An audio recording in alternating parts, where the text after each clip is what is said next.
Good morning, everyone. It's Lee Henson, president and founder of AgileDad, and it's time for today's episode of the Daily Stand-Up. So without any further ado, let's get started. It's Tuesday, so it's time for us to dig our heels in, get some work done, and really just get excited about this week. A lot of good things are going to happen this week. If you didn't have an opportunity to listen to yesterday's podcast, it was episode number 250. It was really special. We got a lot of interesting feedback via email about that podcast episode.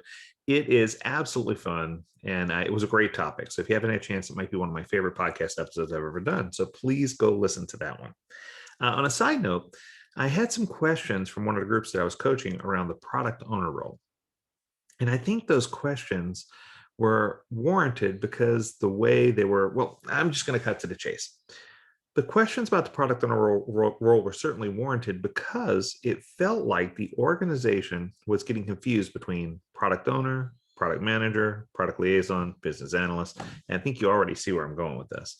A lot of times we let the title get in the way of the responsibilities that the person is supposed to fulfill. So today, I wanted to just go through briefly and read off to you some of the responsibilities that I have listed for a product owner.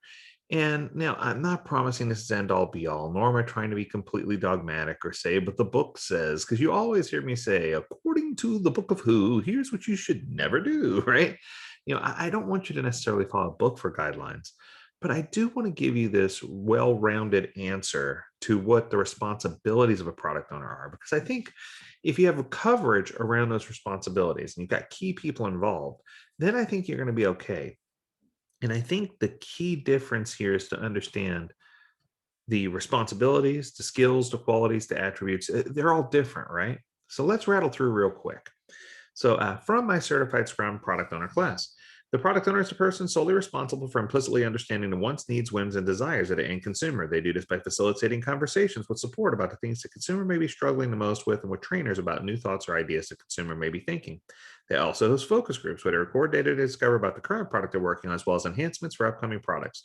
This individual is also responsible for understanding all the business acumen behind why a product was built, whom it was built for, how and where the product is used, and when it entered the marketplace. They need to understand the return on investment for the product as well as strategic value the product holds for the organization. This lucky individual also has to have a pure understanding of how their product works and with what other products it integrates. They also need to understand what many other products do and how they relate to your existing product. They also need to fully understand the software development lifecycle in order to best determine the life expectancy of a core product. Is it brand new? Is it emerging? Is it sunrising or sunsetting? How many versions of hardware or software we're planning to support forward or backward, etc. This person needs to fully understand technological feasibility of their product and they need to be able to quickly assess requests and determine if there are actual requests for enhancements or defects that require more immediate attention. With all this information, it's expected they'll maintain full upward visibility and be a pure representation of the end consumer to the sponsor and a representation of the sponsor to the teams that are working on the project.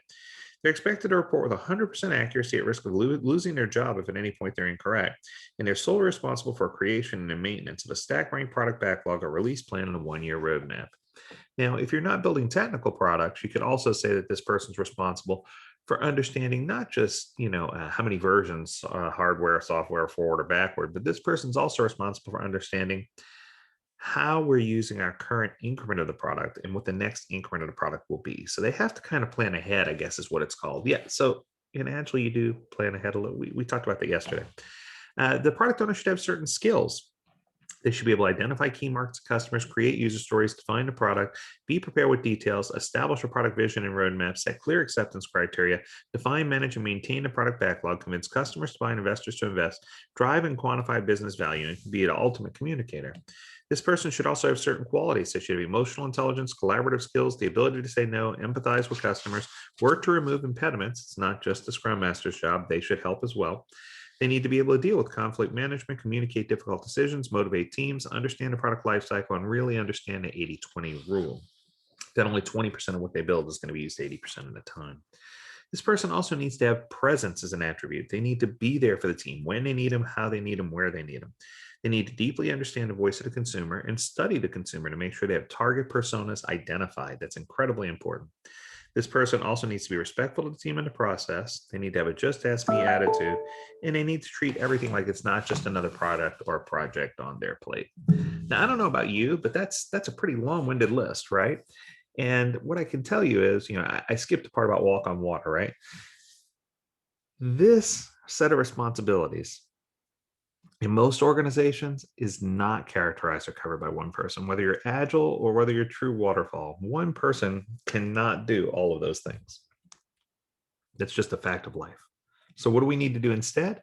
We need to do our best to determine if one person can't do it, who is doing it, what roles or responsibilities do they have, and make sure that we have coverage across what we're trying to do, because that's important. It's important for us to have coverage. It's important for us to have a good understanding. And most importantly, it's important for us to not live and die by the title, I guess is what I'm trying to say. Because in addition to all those things that I put into that description, this person needs to have empathy. They need to be understanding. There's so many things that this person needs. And I guess what I'm trying to say in a nutshell is I've seen so many people struggle with product ownership.